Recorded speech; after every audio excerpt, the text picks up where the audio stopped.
दोस्तों, हम अपने जीवन में हमेशा अपने मन को लेकर परेशान रहते हैं। हम यह सोचते हैं कि हमारा मन भला शांत कैसे होगा। हमारे मन में तो तरह तरह के विचार चल रहे हैं। हम काम कुछ और करना चाहते हैं, लेकिन हमारा मन हमसे कुछ और ही काम करवा लेता है। इससे पहले कि आप अपने मन को शांत करने का प्रयास करें, यह जानना जरूरी है कि मन का व्यवहार शांत होने वाला है ही नहीं। अगर मन शांत होने वाला हो सकता तो इस दुनिया में सभी के मन शांत हो गए होते और हर कोई अपना जीवन सुखी सुखी बिता रहा होता। फिर न तो कोई हंगामा होता और न ही किसी तरह की कोई तकलीफ। सभी का जीवन खुशी खुशी बीत रहा होता। फिर न तो आप और न ही मैं पैसे कमाने के पीछे भाग रहे होते। समस्या तो यह है कि हम ज्यादा से ज्यादा चीजें इकट्ठा करना चाहते हैं, क्योंकि हमें लगता है कि हमारे पास जितनी ज्यादा चीजें होंगी हम उतना ही सुखी रहेंगे। लेकिन वास्तविकता तो यही है कि बाहर की किसी भी चीज में कोई सुख नहीं है और न ही उनमें कोई दुख है। और यही कारण है कि जब हम किसी चीज के पीछे भाग रहे होते हैं, जब हम कोई चीज पाना चाहते हैं, तो उसे पाकर हमें पल भर के लिए खुशी तो मिलती है, लेकिन बाद में हम उस खुशी का एहसास नहीं कर पाते। वह खुशी दुख में परिवर्तित हो जाती है। और इसी प्रकार से हम एक चीज से दूसरी चीज, दूसरी से तीसरी चीज के पीछे लगातार भागते रहते हैं, क्योंकि हमें ऐसा ही लगता है कि यदि हम वह चीज पालेंगे तो हम सुखी हो जाएंगे। लेकिन वास्तविकता में वही सुख हमारे दुख का कारण बन जाता है, जिस कारण हमारा मन बेचैन रहने लगता है। हम उस चीज को पाने के लिए तरह तरह के उपाय करते हैं, जिस कारण हमारा मन और भी बेचैन होने लगता है। और यह बेचैनी धीरे धीरे चिंता का रूप ले लेती है और हमारा मन पूरी तरह से अशांत हो जाता है। हमें कुछ भी अच्छा नहीं लगता। हमें लगता है कि जो कुछ हमने मांगा था उसका उल्टा हो रहा है। सब कुछ हमारे विपरीत जा रहा है। और फिर हम अपने मन को शांत करने के लिए ध्यान करना शुरू करते हैं, क्योंकि एक ध्यान ही वह मार्ग है जो हमें ज्ञान की ओर ले जाता है। वह हमें यह बताता है कि बाहर किसी भी चीज में कोई सुख नहीं है और न ही दुख है। दुख और सुख तो हमारे मन का भ्रम है। यह हमारे मन की एक उपज है, जिसके लालच में हमारा मन हमें यहां वहां भगाता रहता है। जैसे कि महीनों से भूखे एक भिखारी को अगर एक सूखी रोटी भी मिल जाए तो वह उसके लिए सुख है, वह उसके लिए अमृत है। और ठीक उसी के विपरीत यदि किसी धनवान के घर पर 56 प्रकार के भोग भी बन जाए, तब भी वह उसे खाकर तो दुखी ही रहेगा। यह तो उनकी मनस्थिति पर निर्भर करता है। इसे और अच्छे से समझने के लिए आज की जो कहानी मैं आपको सुनाने जा रहा हूं, इस कहानी के माध्यम से आप यह समझ पाएंगे कि हमारे मन की स्थिति क्या है और हम इसे कैसे नियंत्रित कर सकते हैं। तो चलिए बिना किसी देरी के कहानी शुरू करते हैं। एक समय की बात है, एक गांव में एक युवक रहता था जिसका मन बहुत ही अशांत रहता था। वह हमेशा तनाव में रहता। वह अपने मन को शांत करना चाहता था, लेकिन उसे कोई भी उपाय नजर नहीं आ रहे थे। उसके जीवन में कई प्रकार के दुख थे, जिनके कारण वह हमेशा तकलीफ में रहता, तनाव में रहता। एक दिन उसे पता चला कि उसके गांव में एक बौद्ध भिक्षु आए हुए हैं, जो सभी को दुख और सुख पर उपदेश दे रहे हैं। वह युवक तुरंत ही घर से निकला और उनके आश्रम जा पहुंचा। वहां पर पहुंचने के बाद उस युवक ने देखा कि वह बौद्ध भिक्षु सभी गांव वालों को उपदेश दे रहे थे। बौद्ध भिक्षु कह रहे थे कि सभी के जीवन में कोई ना कोई सुख और दुख तो आता ही रहता है, जिस कारण हमारा मन बहुत अशांत रहता है। और एक अशांत मन इस दुनिया का कोई भी सुख नहीं ले सकता। फिर चाहे उसे पूरी दुनिया की धन दौलत ही क्यों न मिल जाए, वह उसे पाकर भी दुखी ही रहेगा। परंतु जिस व्यक्ति का मन शांत है, उसके पास चाहे कुछ भी हो या ना हो, वह हर छोटे पल का आनंद ले सकता है। वह हर पल को खुशी खुशी जी सकता है। इस दुनिया का और इस जीवन का परम सुख भी प्राप्त कर सकता है। इतना कहकर उन बौद्ध भिक्षु ने अपना प्रवचन समाप्त कर दिया और वापस आश्रम की ओर लौट गए। युवक भी उनके पीछे पीछे आश्रम पहुंच गया और इस युवक ने उन बौद्ध भिक्षु से कहा, हे गुरुवर, अभी कुछ देर पहले आप उपदेश दे रहे थे कि एक शांत मन हर पल का आनंद ले पाता है, हर पल को सुखी सुखी जी पाता है। लेकिन इस दुनिया में सभी के पास मन है और सभी के मन अशांत है, तो ऐसे में भला अपने जीवन को कोई सुखी सुखी कैसे जी सकता है। इस दुनिया में शांत मन किसी के पास नहीं। मेरे पास भी एक ही मन है और वह भी शांत नहीं है। गुरुवर, क्या आप बता सकते हैं कि मैं अपने इस मन को कैसे शांत करूं? तभी बौद्ध भिक्षु ने उस युवक को ध्यान के बारे में समझाया, ध्यान के फायदे बताए और उसे कहा, बेटा, ध्यान करने से हमारा मन शांत हो जाता है। हम विचारों के दलदल से बाहर आने लगते हैं और इस कारण हमारे जीवन में सुख उत्पन्न होने लगता है। यदि तुम भी अपने जीवन में सुखी होना चाहते हो, अपने मन के इन विचारों के दलदल से बाहर निकलना चाहते हो, तो तुम्हें ध्यान करना चाहिए। तुम्हें ध्यान का अभ्यास करना चाहिए, क्योंकि यही वह मार्ग है जो तुम्हारे मन को शांत कर सकता है और तुम्हें सही राह पर ला सकता है। उस युवक ने उन बौद्ध भिक्षु की बात मान ली। उस युवक ने उन बौद्ध भिक्षु को प्रणाम किया और वापस घर चला गया। घर पहुंचने के बाद उसने ध्यान करना शुरू किया।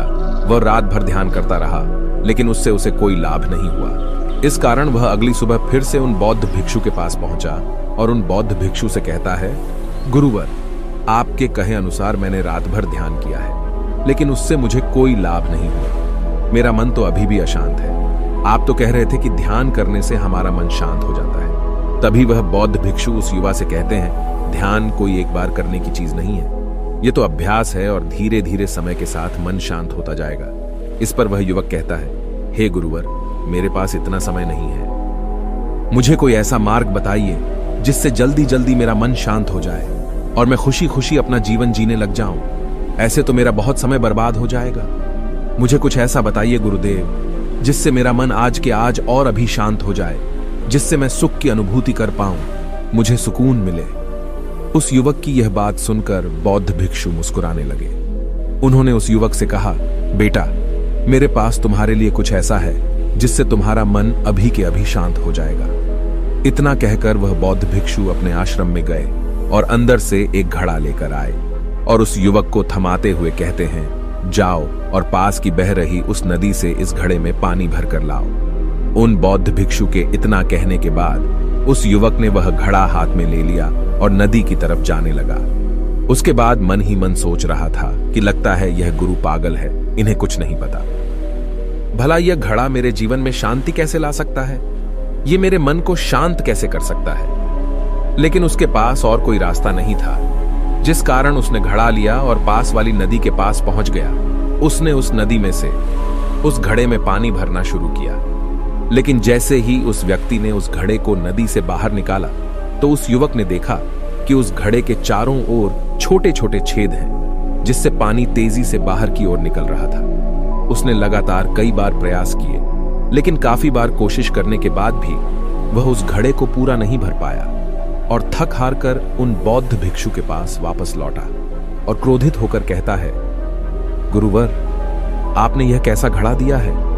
इसके चारों तरफ तो छेद है। भला मैं इसमें पानी कैसे भरकर ला सकता हूं? जब भी मैं पानी भरता हूं, इस घड़े के छेदों से सारे पानी बाहर निकल जाते हैं। इस घड़े को मैं पूरा नहीं भर सकता।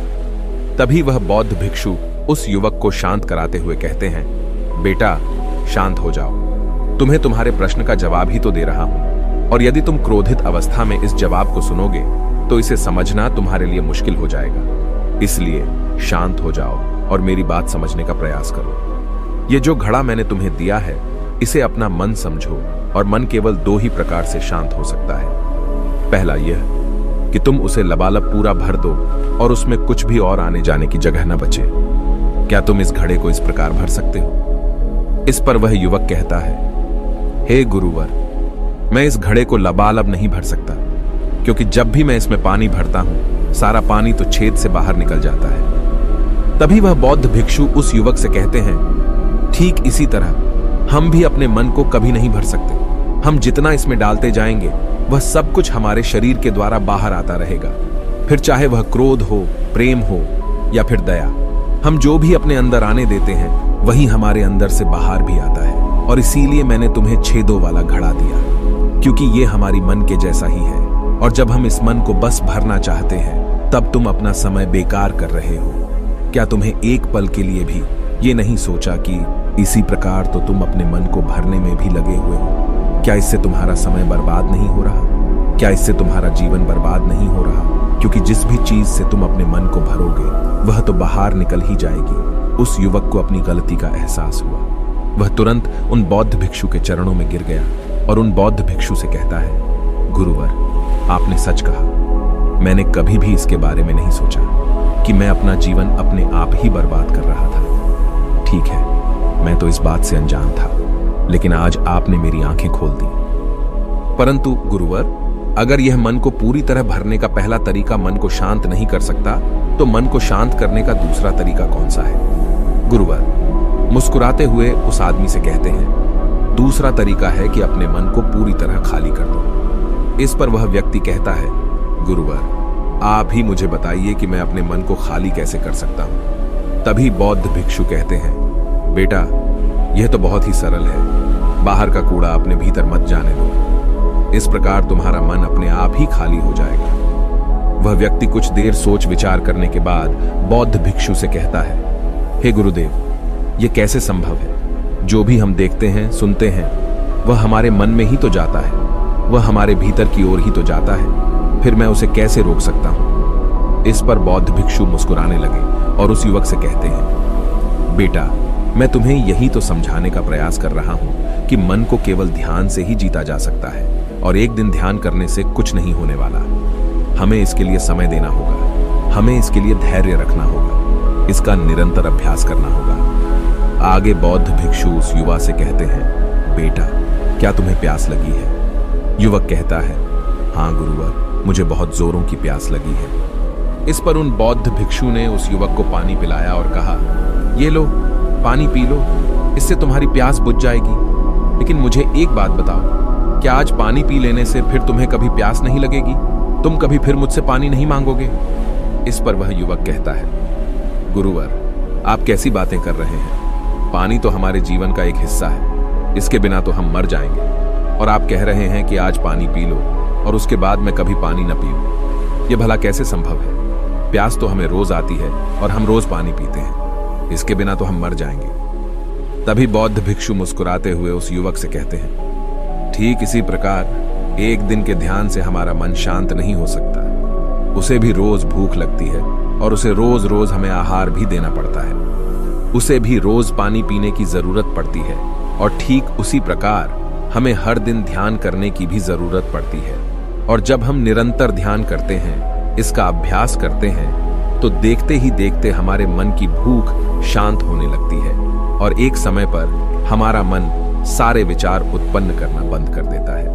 तब वह बाहर से कुछ भी ग्रहण नहीं कर पाता और जो कोई भी विचार हमारे भीतर है वह सारे विचार देखते ही देखते समाप्त हो जाते हैं और इसी प्रकार धीरे धीरे हमारा मन शांत होने लगता है। आगे वह बौद्ध भिक्षु उस युवक से कहते हैं, बेटा तुम ही तो कह रहे थे कि तुमने रात भर ध्यान किया है, लेकिन उसके बाद भी तुम्हारा मन शांत नहीं हो रहा। बेटा तुम चाहो तो 1 घंटे के लिए ध्यान कर सकते हो, चाहो तो पूरा दिन भर तुम ध्यान करो, लेकिन इसका लाभ भी तुम्हें उतना ही मिलेगा। अर्थात मान लो तुम 1 दिन के लिए ध्यान करते हो तो इससे तुम्हारे मन को भी शांति केवल कुछ समय के लिए ही मिलेगी। यह हो सकता है कि वह 1 घंटे के लिए शांत रहे या फिर केवल कुछ क्षणों के लिए, लेकिन वह शांत अवश्य होगा। लेकिन जैसे ही उसे फिर से भूख लगेगी वह फिर से अशांत हो जाएगा और फिर से यहां वहां भागने लगेगा और वह अपने विचारों की तलाश में आगे बढ़ेगा, क्योंकि उसे भी तो भूख लगी है, उसे भी तो खाना चाहिए, उसे भी तो पानी चाहिए। जैसे कि जब तुम्हें भूख लगती है तुम अशांत हो जाते हो, क्योंकि तुम्हें भोजन चाहिए, पानी चाहिए, ताकि तुम अपने पेट की भूख को मिटा सके और तुम्हें शांति मिले। इस पर वह युवक कहता है, आप सत्य कहते हैं, मैं ही गलत था, मेरी ही गलती है। मैं अपने मन को अवश्य शांत करके रहूंगा, फिर चाहे इसके लिए मुझे कितना भी समय क्यों न लग जाए, मैं भी उस सुख को प्राप्त करके ही रहूंगा। मैं इस खाली घड़े में पानी भरकर अपने जीवन को बर्बाद नहीं करना चाहता। मैं अपने मन को शांत करके ही रहूंगा, मैं अपने मन को पूरी तरह से खाली कर दूंगा।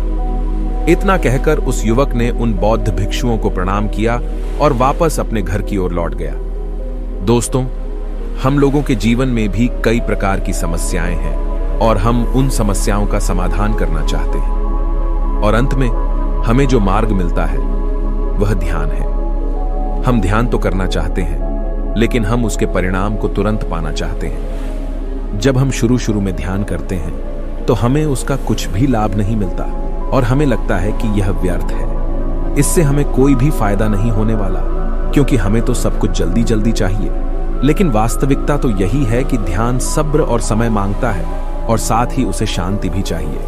परंतु हम इतने अशांत हैं कि हमारे भीतर ये तीनों चीजें नहीं हैं। इसीलिए अपने भीतर धैर्य पैदा करें। जब आपके भीतर धैर्य पैदा होगा तभी आप सब्र, समय और शांति के महत्व को समझ पाएंगे, और फिर आपका समय चाहे कैसा भी क्यों न चल रहा हो, आप हर समय खुश रहना सीख जाएंगे।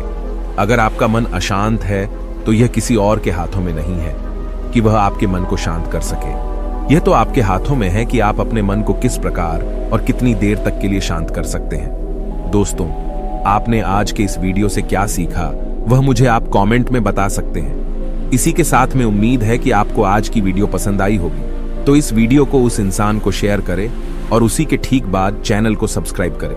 तो चलिए फिर मिलते हैं ऐसी एक और नई वीडियो में। तब तक के लिए अपना ख्याल रखें। धन्यवाद और नमो बुद्धाय।